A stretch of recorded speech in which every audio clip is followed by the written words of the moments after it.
Let's look at intelligent housing. And before we can examine what is intelligent housing, we have to know what is intelligence. And I'd like to suggest that intelligence is the efficiency of the formula for transforming energy into human well-being, at least human intelligence. And if we just imagine a plane taking off from New York that's headed for the capital, Washington. And the question is, should that plane just fly directly to Washington, conserving fuel, conserving time, less wear and tear on the planes, less food needed to be served on the planes? Or should the plane fly all the way around the planet, ending up at Washington, or maybe fly around the planet 2 or 3 times in order to end at the capital? Because that's how we know that the pilot is intelligent, that the engineer in the plane is intelligent, that the aviation company is intelligent, is that they spend as little time, as little money, as little fuel, as little unnecessary snacks as possible to get the job done, to create the well-being, the result, which is people arriving in Washington. Now, intelligent housing, if we take it down into a more specific, is the efficiency with which safety and well-being is created and maintained in a home. So the same principle. If we can take 3 years and waste as many people's time as possible in order to even secure a permit, as I was told at Marin County, it would take 3 years to get a permit. Or is it more intelligent to have a 1-day permit? Is it more intelligent to be required to spend $600,000, $1 million, $2 million to build a home? Or is it more intelligent to, say, build a home for $5,000?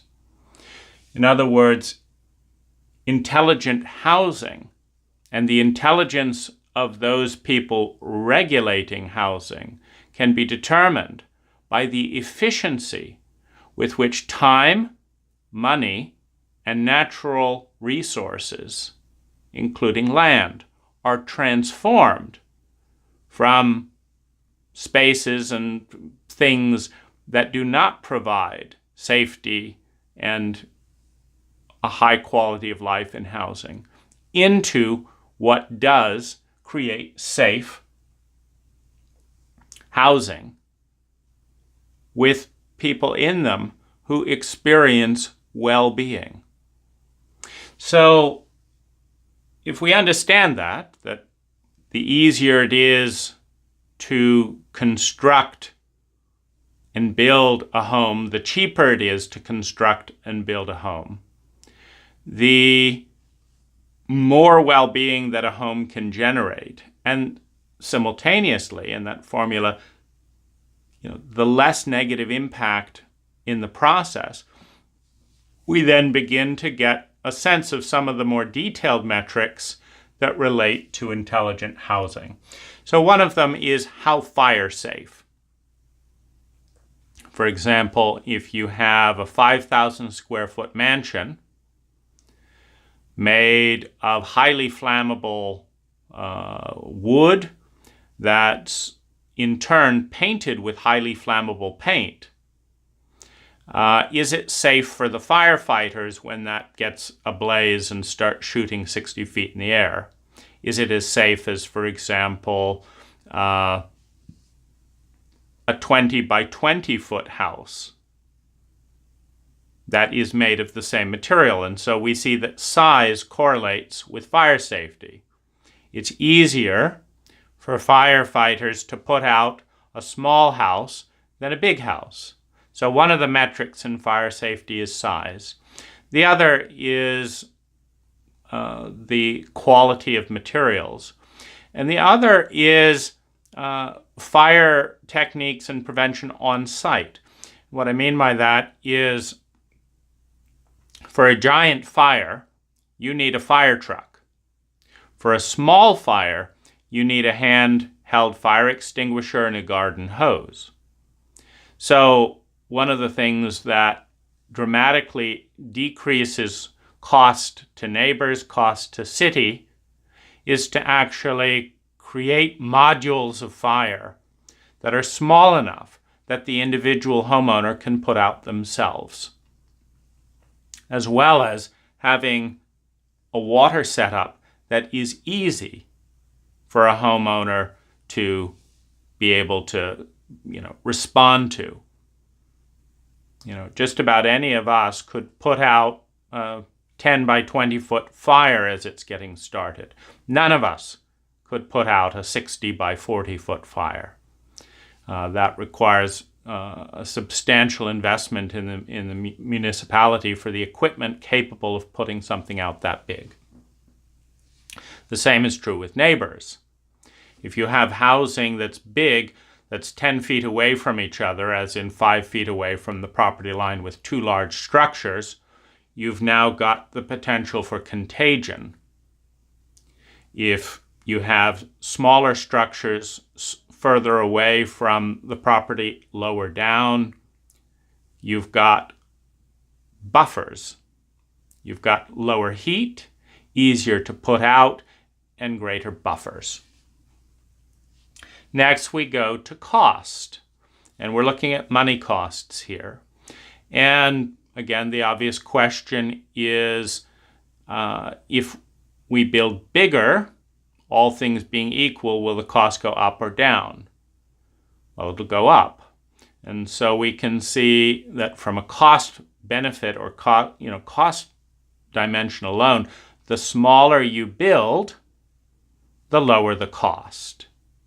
Now, the lower the cost ties in with other dimensions we'll look at, such as homelessness, such as ecology, such as fire safety. We're going in a direction where decreasing the size of the structure is reducing cost, increasing fire safety. Now, then we have the cost of natural resources. Now, the United States, as an example, generates more consumption of resources per capita than any country or culture in history. Now, an American is going to create 102 metric tons of garbage. That's stuff that they can't imagine any use for, that will be hauled off into a giant pit and sit there stinking or be buried, consuming tax resources, or will be put into giant incinerators, polluting the lungs of the planet and the lungs of human beings with high heat incinerated waste. You look at us, 1 to 200 pounds, and you look at the waste product, which is a very unnatural thing in all of our ecological design.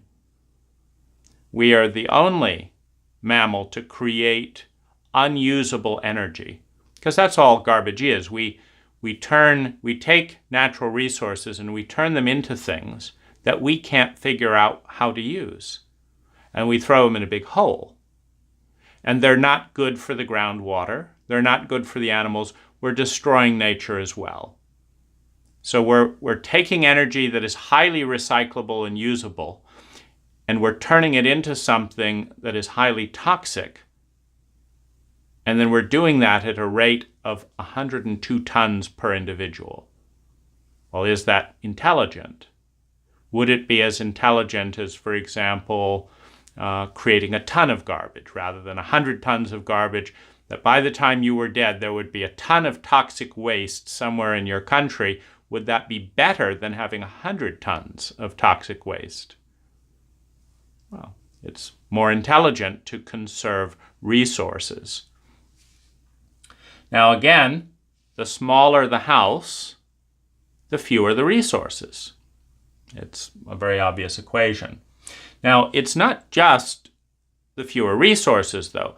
If you put a 20 by 20 foot house on half an acre versus a 200 feet by 200 foot house on half an acre,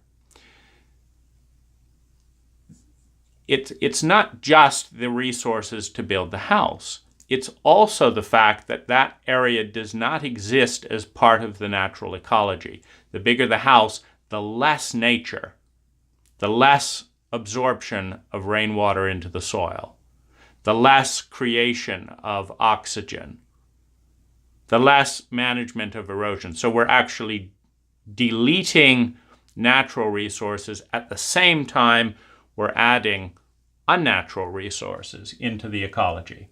Now, cost in noise. The bigger the house, the longer it takes to build. Our construction techniques create noise pollution. People have to listen to hammers, roto hammers, jackhammers, circular saws, dump trucks, diesel pickups coming to and from the site day after day after day. And you may have literally 1,000 to 10,000 hours of noise pollution in the creation of a large house. Now, what's the extreme on the other side? What about a prefabricated house that's developed in a commercial area of city land, in a warehouse? So you've got complete control, you've got maximum efficiency. You've got complete control, you've got maximum efficiency, you've got dry weather, no messing up with paint, any of that. You've got all the noise isolated away from the community. And then when it's completely done, and you can inspect 10, 20 of them at a time, so it's incredibly efficient, you stick it on a semi, or stick it on a dual prop helicopter, and you have one noise pollution going in. Of course, if once we get to electric helicopters and electric trucks, courtesy of Tesla, we will have even lower noise pollution. But again, work done off-site decreases noise pollution in the neighborhood. Smaller reduces noise pollution overall. I mean, even in the factory workers have less noise pollution in a smaller unit. Cost in traffic. The larger the house, the bigger the construction crew, the more cars are coming and going, the more bottlenecks, the more traffic accidents, the higher insurance rates, the more frustration, the less of a neighborly feeling. Meaning when you welcome someone to the neighborhood and they've just irritated you for the last 2 years, it's a little bit insincere, or it's hard to feel sincere. When you welcome someone to the neighborhood and they've gone to the trouble of helicoptering in a tiny house, and they're not even parking on your street, we'll get to that later, you've got a basis for a warm rapport. It's nice to see intelligence arriving to our neighborhood. Now, cost in CO2. All building materials, many of which get shipped around the world. China, for example, is one of our major suppliers. The bigger the material consumption, the more CO2 and energy is polluted in the process of transporting things. Also, the bigger the house, the smaller the garden. So you're taking oxygen generating plants off of the balance sheet and you're adding pollutants into the balance sheet, and then you're transporting more and more pollutants. So CO2 goes down exponentially with smaller houses. Now, cost and stress is enormous, particularly in counties like Marin County, where I live, where you cannot build or buy a home for less than $600,000. But it goes much deeper than that. Now you've got higher property taxes correlated with the price and the value of the land. So you've got some of the highest property taxes in the world. You've got some of the highest construction costs in the world. Now your interest payments, because who's walking around with $600,000 in cash? It's a very small minority. So you've got high interest costs. All of these things push you to do what is in direct contravention of the happiness data.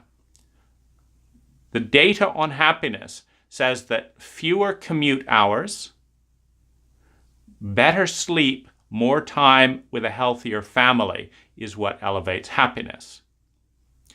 And that when you have fractious relationships, your trauma level goes up because we are biologically a mammalian species. And if you look at how monkeys engage, of course, they don't pay any rent. You'd have to wonder how intelligent monkeys are, that, we've done all this work so that we can pay rent and mortgages that we didn't have to pay a few 100,000 years ago when we were in the trees. We didn't have to pay for the gym. We had that. We didn't have to pay for bananas, covered. All organic food.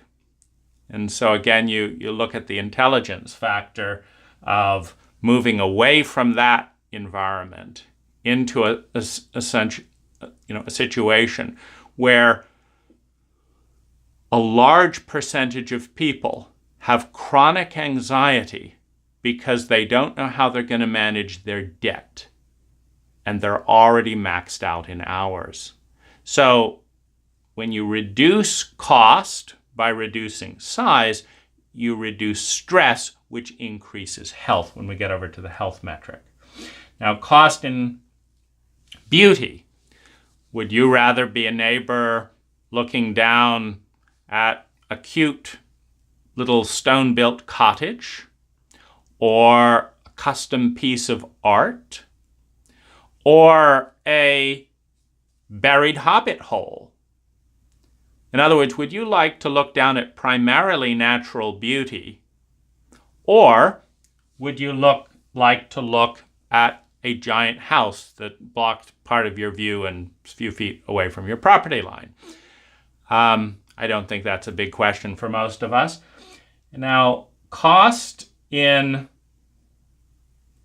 life, we're looking at here, the more money you have to spend, the more money you have to earn. The more money you have to earn in America, job satisfaction is quite low. So you take, if the majority of people, let's say 70% of people, are not satisfied with their work environment, and you put those people into more and more of those work environments that they're not satisfied in, you're taking energy and time away from things that they like, hobbies, relationships, growing doing things in the garden. I mean, most people enjoy a variety of things more than work. So you're actually pushing a population to do something that's less enjoyable, which again, intelligence is the efficiency of the formula for turning energy into well-being. Well, this is a recipe for disease and disaster. You then have time cost. The bigger and more elaborate the house, the bigger the time cost in engineering it and sorting it out. The bigger the more elaborate house, the bigger the time cost to get a permit, etc.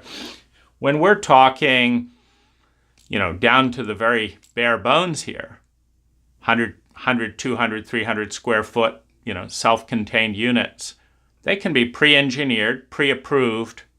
It doesn't take any time at all. There's also the time of construction. If you give a construction company a plan for a 200 square foot completely independent off-grid house, and they have it done in 20 days, is that different than it taking 1 to 2 years and just, the time meeting with the architect? Everything in time cost goes down in proportion to pre-approval, simplicity, smallness, and of course with transparency. Currently we have a system where architects like to build everything custom. These are the people who create our housing. They like to do everything custom, and after you've spent $5,000, $10,000, $20,000, $30,000 on your plans, in order to make sure that someone else can't benefit, the architect owns the plans. They don't actually put that out into public knowledge. So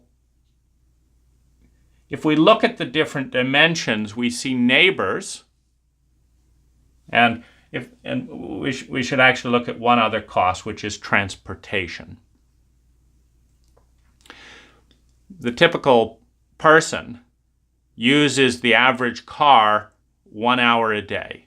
So if you take all the cars in the United States and look at how much they get used, on average, it's about an hour a day. Now you say, okay, well, if we could have 24 times less cars that were used 24 times a day, would that be more efficient? Well, obviously. And we get into things like Uber and Lyft. We get into things like public transportation. But the other question is, if we use electric bicycles, electric scooters, bicycles, or just normal pedal tricycles, instead of vehicles, we again have reduce in noise, we have reduction in traffic, we have reduction of parking, all of which saves the city money, all of which saves the environment, all of which dramatically reduces cost and increases health. The more obese a culture, the more important it is to get exercise. And you can get exercise by driving, CO2, large cars, traffic and parking, plus pay money to a gym, or you can get exercise by actually doing the things you need to do with your own body. So you have neighbors. As a neighbor, do you want to look at a car? Do you want to look at a big concrete parking lot? Or do you want to look at a little path and not see an electric bicycle? Do you want to have an Uber and a Lyft come and pick your neighbor up, or do you want their car parked on the street? It's a pretty easy question. In other words, the fewer the cars and the more mobile and dynamic the transportation network, the better it is for the neighbors, the better it is for the city. It also reduces noise pollution when those transportation vehicles are electric. So Tesla's work with self-driving cars, an incredible innovation in this direction. Now, culture is a little bit of a stretch to make the connection. And so let's look at Paris a few hundred years ago. Now, why is Paris the romantic capital of the world? Well, art and romance have always had a close link. And a few hundred years ago, Paris was the cheap place to live. Artists throughout Europe could rent a little place for almost nothing. And that's exactly what artists need. Art is the hardest thing for our civilizations to fund in the West.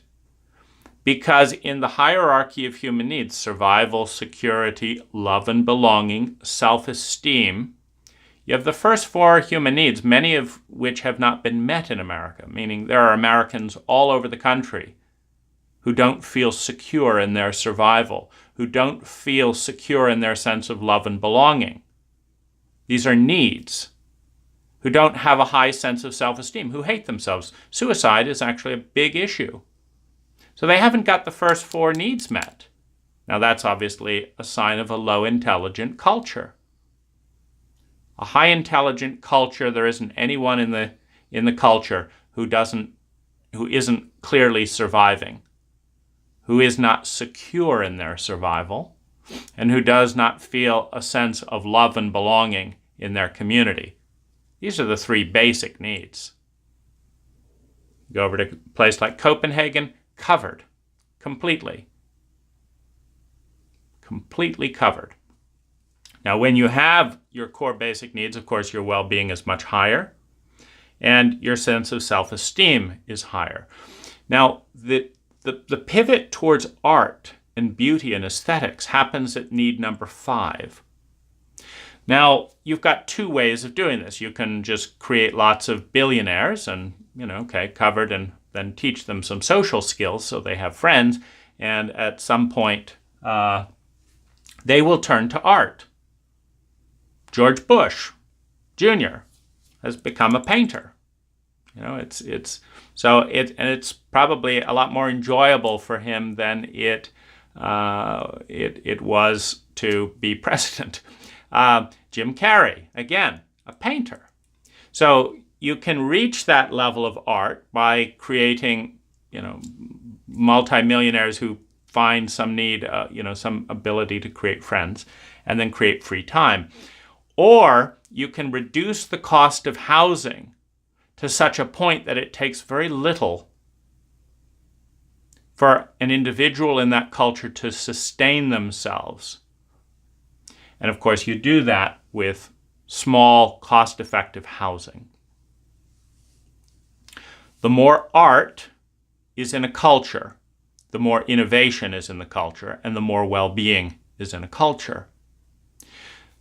Paris is benefiting for hundreds of years because it had cheap, low-rent artists there, building the culture that we fly to see. But what if we had culture in our own backyard? What if we couldn't walk out of the street without seeing a vitality of art that will only be possible if housing costs are incredibly low? $4,000 a month rents like I pay, you don't get art. It's not profitable. And if it is, you've got to serve a market that dictates what they'll buy. You can't create from the soul. Because when you create from the soul, you can't be worrying about who's smart enough to buy that art. You've got to create something that's authentic. And it takes the time that it takes. Now, the culture is blessed by that authenticity, but very few cultures will pay for it, which means lower cost. Now, homelessness, millions of American homeless, why? Do you think any of them would refuse a free house? Well, none of them seem to. In fact, in Utah, homelessness, to a very large degree in Utah, they give away houses. Nobody says, nah, rather stay on the street. So when you reduce housing costs, you get it to a point where people can actually afford their own house. Then they're not homeless, and then they don't create an extraordinary burden in public funds and investments. ER visits, etc. And again, in my county, it's estimated that a chronically homeless person costs the taxpayer $40,000 to $65,000 a year. But that's not their choice. That's because there are no $300 to $600 a month alternatives. And when you deliberately build housing prices to outpace the market, you create homelessness.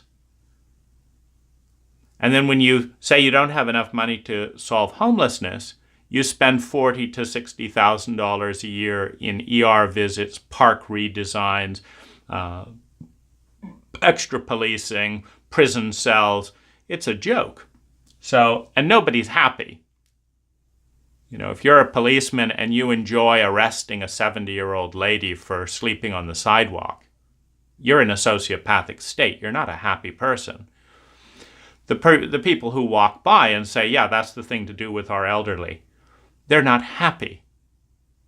They may be filled with spite and revenge because they've worked their asses off in jobs that they hate. They're not happy people.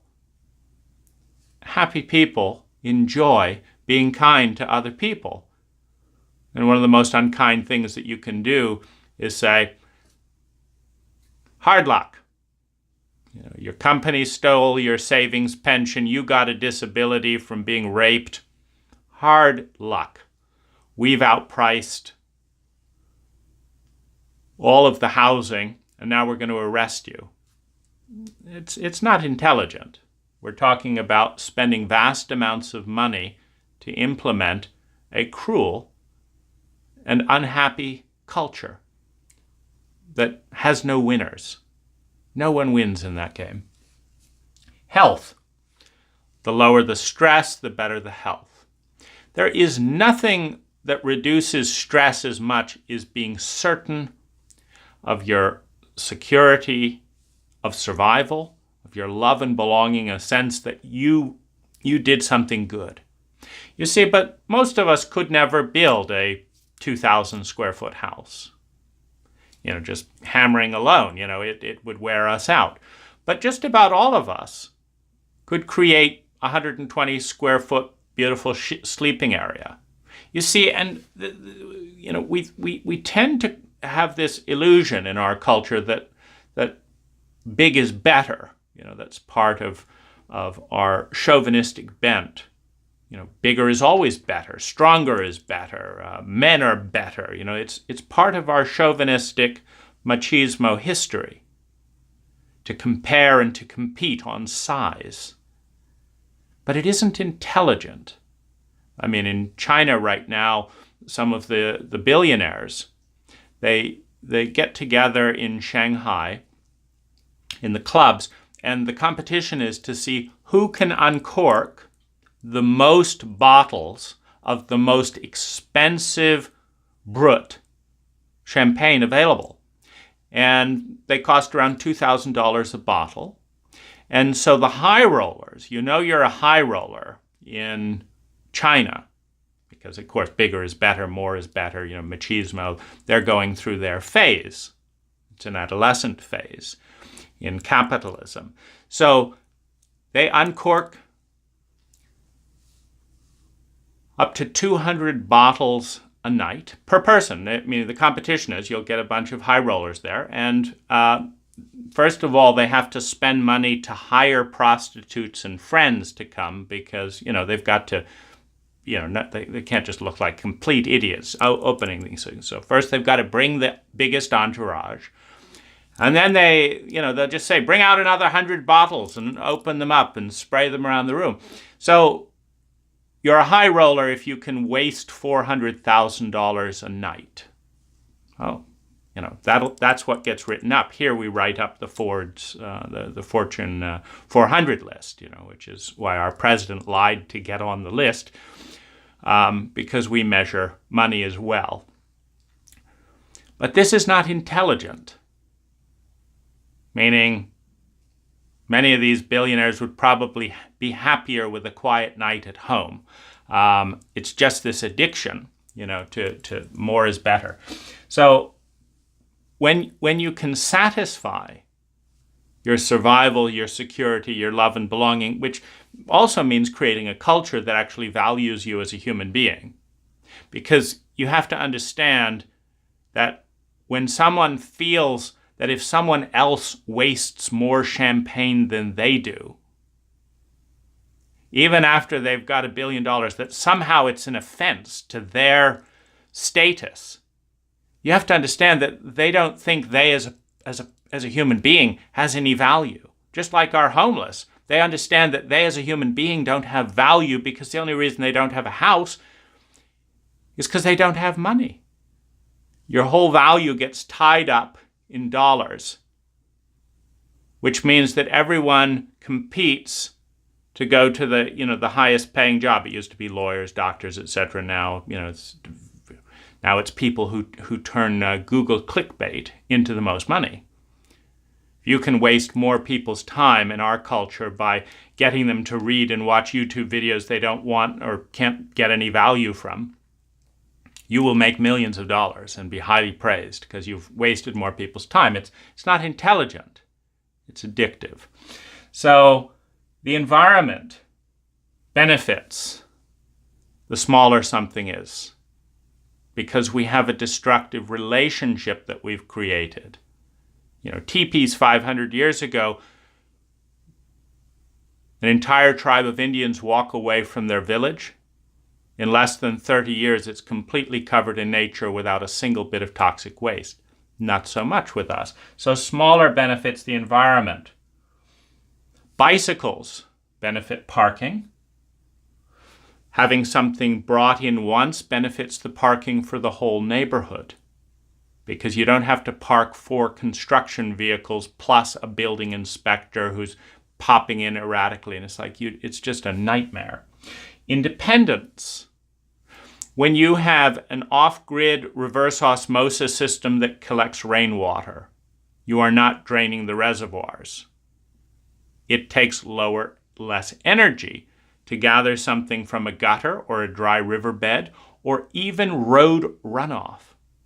You see, Bill Gates recently visited a municipality in Southern California where they use a toilet-to-tap framework, where they take toilet water and they turn it into higher quality drinking water than the typical tap water in other places in the country. You see them there drinking it. And this can be done with city runoff. The reservoirs. Leave the reservoirs alone. Create a protocol that you measure the water quality, not its source. The water quality is what matters.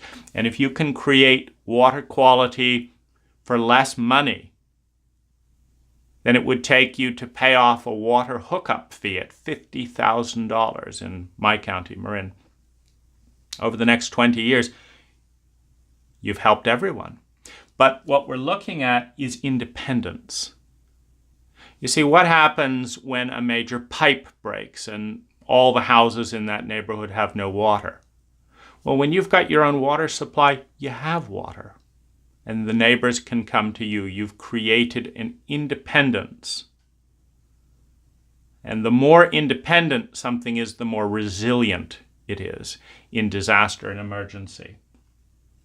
Same with electricity and batteries. Tree knocks over the power grid. You may or may not have a hookup to the grid, but no problem. You flip a switch, you've got battery and solar. Your independence and thus the community's resilience increases. Addiction is correlated with stress, correlated with trauma around survival. When you are certain of your survival security and that survival love and belonging, addiction rates go down statistically. You don't have to fight them. You don't have to send them to rehab only to have them go back when they re-enter a stressful life in which I don't know I'm going to survive. I don't know what I'm going to do. How am I going to pay my mortgage? Let me take a painkiller. Addiction goes down. Now, the view, of course, goes up. If you create a protocol where all tiny houses are less than 22 feet tall, including a nice pitched roof with maybe a little attic, does the view increase? Of course. Over a 2-3 foot house with, 1,200, 2,000 square feet, does the view increase? And freedom. Something we are the land of the brave and the free is one of our cultural heritages in America. The less money you are required to spend monthly, I'm required to spend $4,000 a month for maintaining this house. The less money you are required to spend, the more freedom you have. Now, I'm lucky. I make $100,000, pay my $40,000 to have my house sit empty, and I go over to other parts of the world. I take 6 months of the year off, and it's the most rewarding investment that I can possibly make. But the biggest drag on that, why I don't take a year off at times and develop new skills, is housing costs. When you give people the choice to take housing costs, down from $4,000 a month to lower than $600 a month, with legal dignity, with lower stress, as part of a conscious effort, you create lifestyle, you create culture, you reduce the stress, the well-being in the community goes up. There's a difference between politics, tradition, and dogma, and intelligence. Intelligence is the scientific analysis of minimum effort for maximum result. Minimum time, stress, noise, pollution, view impediment, impact on the environment, minimum effort for maximum result. Happier people, higher quality culture, more art, more freedom, more dignity, more self-determination, more resilience economically. You see, the housing crisis was caused when everyone needed to crowd into the housing market to buy something they couldn't afford. But it was fine because as long as house prices would keep skyrocketing up, they could quickly sell things and get their money back. Now, this is a house of cards because people can't afford the houses and they can't even borrow the money in vast quantities to invest in the houses unless they're constantly going up. But what benefits a culture is not the constant increase in housing prices. What benefits a culture is for everyone to be safely, legally, housed with high health, low stress, and minimal taxation and hassle in the local municipality. When you have something that's completely off the grid, you take the burden on the municipality away. When you drive a bicycle, you take the burden of parking in the municipality away. You reduce the need for obscene regulations and punishments, and you increase the quality of life in the community. Any culture, any government, any architect, any group of people who are intelligent will pay attention to the housing policy on each of these areas and will make decisions that are consistent with maximizing human well-being, minimizing unnecessary suffering, including damage to our environment, and creating a high-debt culture.